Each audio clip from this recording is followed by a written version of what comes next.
భారత్ మాతా key. Kondapalli చరిత్రలో ఈరోజు రాయబడినటువంటి ఘట్టం ఈ ప్రపంచంలో ప్రళయకాల రుద్రుణ్ణి దేంట్లో చూడాలని మనం గనక వెతకాల్సి వస్తే, మానవ శరీరంతో చూడాల్సి వస్తే ఆయననే ద లెజెండెడ్ ఛత్రపతి శివాజీ మహారాజ్. వేదంలో చెప్పారు దైవం మానుష రూపేణ. గీతాచార్యుడు కూడా చెప్పాడు ధర్మ సంస్థాపనార్థాయ సంభవామి యుగే యుగే.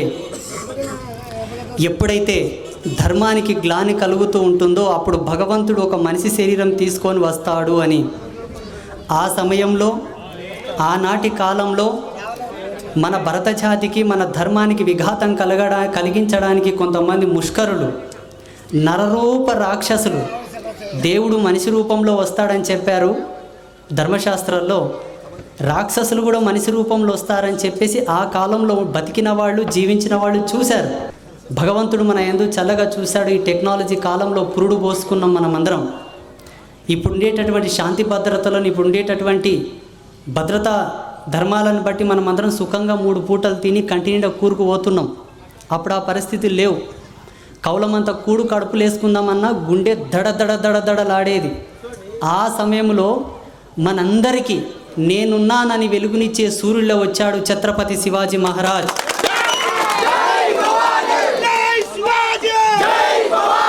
ఈనాడు శివాజీ మహారాజ్ విగ్రహాన్ని ఇక్కడ పెడుతున్నారు కొంతమంది యువకులు.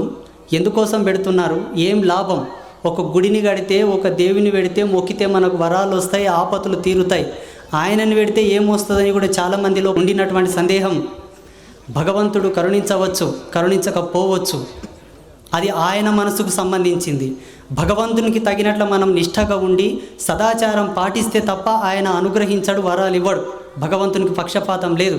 కానీ ఆ భగవంతునికి సాక్షిభూతమైనటువంటి ఈ వీరుని ఇక్కడ పెట్టుకోవడం వలన ఈ పొలిమేర మీనికి ఎవడన్నా కాలు పెట్టాలంటే 7 అడుగులు ఎనికిపోయి ఆలోచించాలి.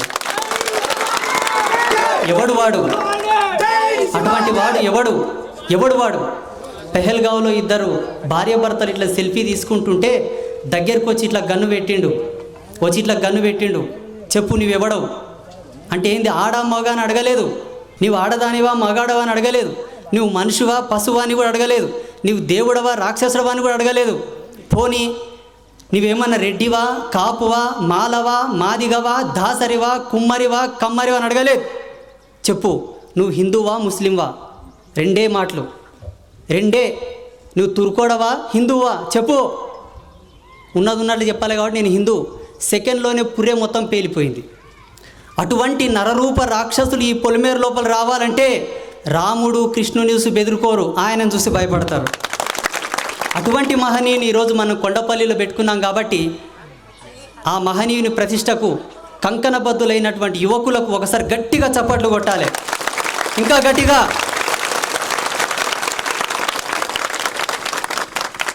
ఇటువంటి అన్యాయపు, క్రూరమైన, పాశవికమైనటువంటి చేష్టలకు పాల్పడేటటువంటి ప్రతి ఒక్కడికి ఒక హెచ్చరిక. 2026వ సంవత్సరం ఈరోజు వీరుడు పుట్టినటువంటి దినము కాబట్టి ఒక హెచ్చరిక. నీకంత దూల ఉంటే, నీకంత పెయితిమ్రం ఉంటే పాకిస్తాన్ కన్నవో బంగ్లాదేశ్ కన్నవో ఈ దేశంలో ఉండాలంటే ఈ దేశ ధర్మానికి, ఈ దేశపు వారసత్వ ఆధ్యాత్మిక ధర్మానికి కట్టుబడే బ్రతకాలి. బ్రతకకపోతే ప్రతి ఒక్కరి లోపల ఛత్రపతి శివాజీ మహారాజ్ ఆవాహన అవుతాడు. ప్రతి ఒక్కరి లోపల. మేమేమన్నా ఎప్పుడన్నా వచ్చి నీ ఇంటికి వచ్చి, నీ పక్కకు వచ్చి కత్తి గొంతు మీద పెట్టి నీవు హిందువా, ముస్లిమా, జైనుడవా, బౌద్ధుడవా అని మేము అడిగామా? అడగలేదు. నువ్వెవడవు రావడానికి? నీకేం హక్కుంది మా జీవితాలను కాల రాయడానికి? బుక్కెడు అన్నం వేసినవా? జానెడు బట్ట తెచ్చినవా? పుంతె గీత నూనె తెచ్చినవా? మా బతుకు మేము బతుకుతాం, మా సావు మేము చస్తాం. నీ వరకు నువ్వు బ్రతుకు, నీ వరకు నువ్వు జీవించు. పుల్లలు పెట్టే పంచాయతీలు కనుక చేస్తానంటే ఛత్రపతి శివాజీ మహారాజ్ అక్కడున్నాడు అనుకున్నావేమో. ప్రతి ఇంట్లో ఒక ఛత్రపతి శివాజీ మహారాజు పురుడు పోసుకుంటాడు. గతః మా వాళ్ళు తెలిసో తెలియకనో మొగలాయిల కాలం, మోటు కాలం తెలియక భయపడి తెలియనితనంతో మీకు వత్తత పలికారు, మీకు జైజేలు కొట్టారు, మీకు పూజలు చేసిండ్రు, ఆరతులు ఇచ్చిండ్రు. ఇప్పుడు ఆ దినాలు పోయినాయి. మీ పూజలు మీరు చేసుకోండి, మీ నమాజులు మీరు చేసుకోండి, మీ ప్రార్థనలు మీరు చేసుకోండి. మాకు అవసరం లేదు, మేము మీ జోలికి రాం, మీరు కూడా మా జోలికి రావాల్సిన అవసరం లేదు. అవసరం ఉందనుకుంటే దానికి తగిన సమాధానం కూడా ప్రతి ఒక్కరం చెప్తాము. జాగ్రత్త. ఇక్కడ ఉండే వాళ్ళకందరూ కూడా ఒక హెచ్చరిక. మనిషి బానిస అయితే పర్వాలేదు, జీవితం బానిస అయితే పర్వాలేదు, ఆకలి బానిస అయితే పర్వాలేదు, నమ్మకం బానిసత్వం అయితే పర్వాలేదు. దైవం ఎప్పుడు బానిసత్వం కాకూడదు. దైవం బానిసత్వం అయితే మన జన్మ మూలాలని సర్వనాశనం అయిపోతాయి. ఇక్కడ ఉండే వాళ్ళందరి లోపల కూడా దైవ బానిసత్వం ఉండి ఉండవచ్చు. ఏమిటి దైవ బానిసత్వం అంటే చెప్తాను. ఎంతమంది పీర్ల పనుకోతారు? చేతులు లేపురి. అబద్ధాలు ఆడొద్దు, చేతులు లేపాలి.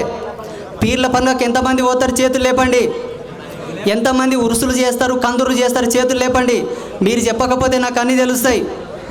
ఎవరెవరైతే పీర్ల పనుగా కోతారో, ఎవరెవరైతే దర్గాల కాడకు ఉరుసులు కందులు చేస్తారో వాళ్ళందరూ దైవ ద్రోహం చేస్తున్నట్లు, దైవ పాతుకం చేస్తున్నట్లు, దైవ బానిసత్వం చేస్తున్నట్లు. దీని పరిణామం ఏంటో తెలుసా? మహమ్మదీయ మతంలోనే చెప్తారు. ఏమంటారో తెలుసా? మాకు అల్లా ఒక్కడే దేవుడు, మాకు మహమ్మద్ ఒకటే ప్రవక్త, అలాగే మాకు మసీదులు మాత్రమే ప్రమాణం, దర్గాలకు మాకు సంబంధం లేదని వాళ్ళే చెప్తారు. మళ్ళీ మీకేం సంబంధం? ఆ పీర్ల పనులకు మీకేం సంబంధం? దీనివల్ల మీకు జరిగినటువంటి అన్యాయం ఏంటో తెలుసా? దీనివల్ల మీకు జరుగుతున్నటువంటి అన్యాయం ఏంటో తెలుసా? ఒకటే,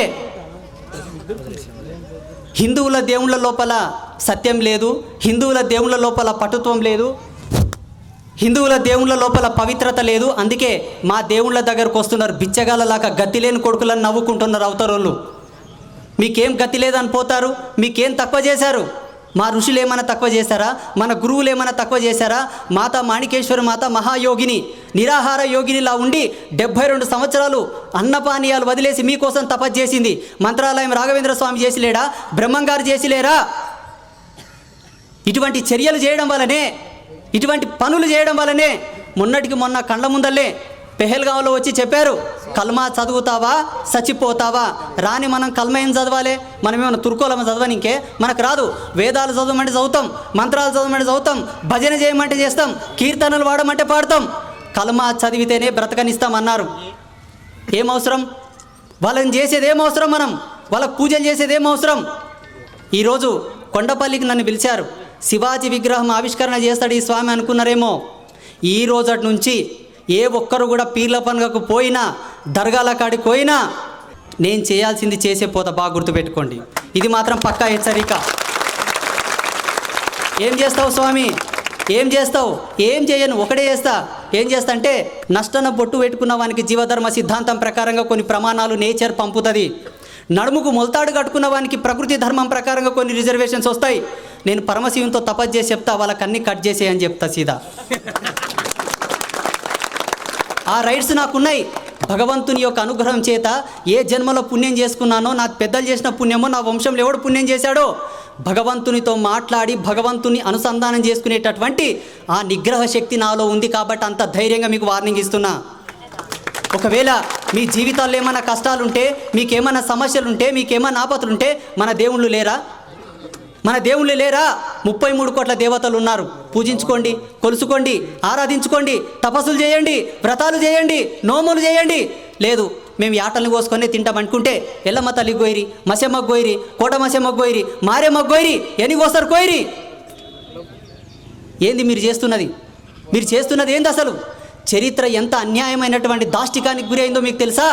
ఒక్కటే రోజు 1,00,000 మందిని సజీవ దహనం చేసిన చరిత్ర ఉంది ఈ భూమి మీద. ఎవరిని చంపారు? ఎవరు చంపాడు? మనం ఏం పాపం చేసినాం? వాళ్ళని జీవించం కొద్దన్నమా, బ్రతకం కొద్దన్నమా, వాళ్ళని ఏమన్నా దాడి చేసినామా? చేయలేదు. మన పాటికి మనం బ్రతుకుతూ ఉంటే మన స్త్రీల యొక్క మాన ప్రాణాలను చెరిపి మన కన్నీటికి పాత్రులైన వాళ్ళు ఎవరు? అందుకే చెప్తున్నాను, బానిసత్వం వల్ల మన జాతి చాలా నష్టపోయింది. దయచేసి ఆ తప్పులు మీరు చేయకూడదు. చేస్తారా? చేస్తలేం గురువుగారు అన్న వాళ్ళు చేతులు లేపండి. శభాస్, ఒకసారి గట్టిగా చప్పట్లు కొట్టండి అయ్యా. డాక్టర్ ఏం చెప్తాడంటే, కరోనా వైరస్ వచ్చిందయ్యా, సోషల్ డిస్టెన్స్ పాటించండి, మాస్కులు పెట్టుకోండి, శానిటైజర్లు పూసుకోండి అని చెప్తాడు. ఎందుకంటే డాక్టర్కు తెలుసు ఆ వైరస్ ఎంత భయంకరమైందో, ఈ ధర్మం ఎంత గొప్పది, ఈ జాతి ఎంత గొప్పది, మన సనాతన ధర్మం ఎంత గొప్పది రీసెర్చ్ చేసిన మాకు తెలుసు, ధ్యానం చేస్తున్న మాకు తెలుసు. 3 గంటలు జపమాల పట్టుకొని 3 గంటలు నిష్ఠ సమాధిలో ఉండి తపస్సు చేస్తున్న మాకు తెలుసు మన ధర్మం ఎంత గొప్పది, మన జాతి ఎంత గొప్పది, మన వేదాలు ఎంత గొప్పయి, మన పురాణాలు ఎంత గొప్పయి. ఇంత గొప్ప ఈ ధర్మంలో పుట్టి, ఇంత గొప్ప జాతిలో పుట్టి మీరు చేస్తున్నది ఏంటో తెలుసా? సింహం పోయి గుంట నక్కతోనే హెల్ప్ అడిగినదంట.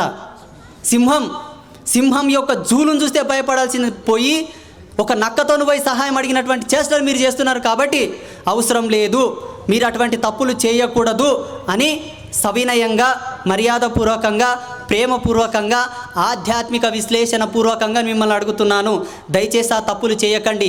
మీ స్నేహితులు, మీ బంధువులు, మీ చుట్టబలగం ఎంతవరకు ఉంటే అంతవరకు చెప్పండి. 2026వ సంవత్సరం ఫిబ్రవరి 19వ తారీఖు నాడు గురువారం రోజు పలానా కొండపల్లికి పలానా పరశ్రీస్వామి వచ్చాడు, చెప్పాడు, నీవేమైనా దర్గాల కందులు చేస్తున్నావా, అయితే నీ ఇంటికి పిల్ల నియమని చెప్పండి ధైర్యంగా. నీ ఇంటికి పిల్ల నియం. ఎందుకోసమయ్యా? దర్గాల కందులు చేస్తే పిల్లని ఎందుకు ఇవ్వమంటే, కరోనా వైరస్ ఉన్న వాళ్ళు ఇంట్లోకి ఎవరైనా పోతారా? ఎందుకోరయ్యా? ఎందుకోరు అంటే అది వైరస్ చుట్టుకుంటుందనే. ఇది వైరస్ కాదు, అంతకన్నా భయంకరమైనది. ఇది అంతకన్నా భయంకరమైంది. కావాలంటే ఒక్కసారి గూగుల్ ఓపెన్ చేసి అడగండి. ఏమడుగుతారు? బంగ్లాదేశ్లో హిందువుల పరిస్థితి ఏమిటి, బంగ్లాదేశ్లో హిందువుల పరిస్థితి ఏమిటి. లేకపోతే ఇంకోటి అడగండి, పుల్వామా దాడి ఎవడు చేశాడు. లేకపోతే ఇంకోటి అడగండి, ఏమిటి పెహల్గాంలో ఎవడొచ్చి దాడి చేశాడు.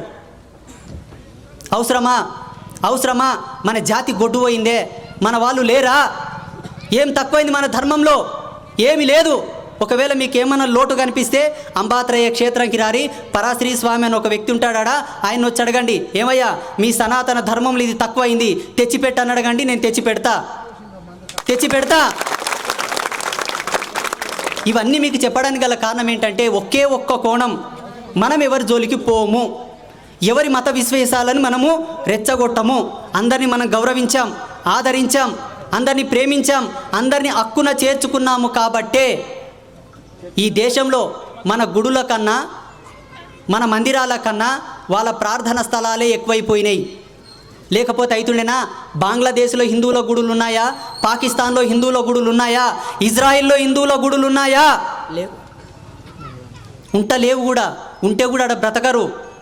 అందుకే చెప్తున్నాను, మనం వాళ్ళని గౌరవిద్దాం, వాళ్ళ ప్రార్థనలు వాళ్ళని చేసుకోమని, వాళ్ళ విశ్వాసాలను వాళ్ళని గౌరవించుకోమని. మన జీవితాల్లోకి వచ్చి తొంగి చూసి మన జీవితాల్లో పుల్లలు పెట్టే పంచాయతీలు చేయడం వల్లనే నాకు వస్తుంది మంట. అందుకే చెప్తున్నాను. ఒకవేళ మీరు అనుకోవచ్చు, చెప్పొచ్చావు పోవయ్యా, మా తాత ముత్తాతల కాంటు చేస్తున్నారు, నడమంతలి ఓ పెద్ద పుడింగాన్లోకి వచ్చి బంద్ చేయమంటే మేము బంద్ చేస్తామా? బంద్ చేయకుర్రి. కానీ ఒకటి మాత్రం జరుగుతుంది, బాగా గుర్తుపెట్టుకోండి. ఏంటో తెలుసా? ఏం జరుగుతుందో తెలుసా? పహల్గావ్లో ఎక్కడనో జమ్మూ కాశ్మీర్లో జరిగింది, మా ఊళ్ళో ఏమన్నా జరుగుతుందని అనుకుంటావు. ఒకసారి ఛత్రపతి శివాజీ మహారాజ్ పుట్టకన్నా ముందు ఏం జరిగిందని గూగుల్ ఓపెన్ చేసి అడగండి. లైవ్ స్క్రీన్ మొత్తం మీ ఇంట్లో కనబడుతుంది. అది రేపు నీ ఇంట్లో కూడా జరగవచ్చు, నీ పిల్లల జీవితాల్లో జరగవచ్చు, నీ కుటుంబంలోనే జరగవచ్చు. దాన్ని అరికట్టాలంటే మన ధర్మాన్ని మనం గౌరవించుకుందాం, మన దేవుళ్ళను మనం పూజించుకుందాం, మన పండుగలు మనం చేసుకుందాం. వీడు తక్కువ జాతి వాడు అయి ఉండవచ్చు, తక్కువ కులం వాడు అయి ఉండొచ్చు, అయికోకో ఓడు నష్టాన బొట్టు పెట్టిండా, ఓడు మనవాడే. ఓనికి మనకు ఇడెం పొత్తుంది, ఓనికి మనకు గోత్రం పొత్తుంది, ఓనికి మనకు జాతి పొత్తుంది. అది గమనించాల్సింది. అంతే తప్ప ఓడొగడు ఈడొగడు, ఓన్ కులం ఇది, నా కులం ఇది, ఓన్ జాతిది, నా జాతిది, ఇట్లా చేయడం వలనే ఈనాడు ఇటువంటి శోభయాత్రలు చేసుకున్నాలంటే కూడా పోలీసులతోనో పర్మిషన్లు తీసుకోవాల్సిన దినం వచ్చింది. ఎక్కడ? మన దేశంలోనే, మన జాతిలోనే, మన ధర్మంలోనే ఈ భరతమాత ఒడిలో పుట్టినటువంటి వీరులని మనం పురస్కరించుకోవాలన్నా బిచ్చగాళ్ళలోకి పోయి అయ్యా మాకు పర్మిషన్ ఇవ్వండి మేము చేసుకుంటాం. ఎక్కడి వచ్చింది? మనం చేసిన చేష్టల వల్లనే. ఈనాడు చేసినాం, అయిపోయింది. రేపటి తరం మన పిల్లల పరిస్థితి ఏంది? ఎక్కడ పోలే వాళ్ళు, ఏడ మొరపెట్టుకోవాలి. అందుకే వద్దు, ఆ తప్పులు చేయకండి. ఆ తప్పులు కనుక మనం చేయాల్సి వస్తే నాలాంటి సాధువులు ఇట్లా స్టేజ్ మీదకి వచ్చి కనీసం మిమ్మల్ని ఆశీర్వదించడానికి కూడా రారు. అది బాగా రాసుకొని ఇక ముందు ఏమి చేసినా, ఏమి చేయాలనుకున్నా ధర్మం అనేది ఒకటి ఎదమీన ఉంది, దాన్ని నమ్ముకొని జీవించాలని చెప్తూ మరొకసారి కొండపల్లి గ్రామ ప్రజలకందరికీ వీరుడు ఈరోజు మీ యొక్క పొలిమేరలో ఉదయించాడు, మీరందరూ చల్లగా వర్ధిల్లుతారని ఆశీర్వాదం చేస్తూ మీ అందరికీ ఆశీస్సులను ప్రసాదిస్తూ సన్యాస ధర్మం ప్రకారంగా యతి ఆశీర్వాదం మాత్రమే చేయాలి, కేవలం ఆశీర్వాదం మాత్రమే చేయాలి. మీ అందరికీ పేరు పేరున ఇక్కడ వచ్చిన వాళ్ళందరి పేర్లు నాకు తెలియదు కదా, అందరికి ఆశీర్వాదం చేస్తూ శుభమస్తు, శుభం భవతు.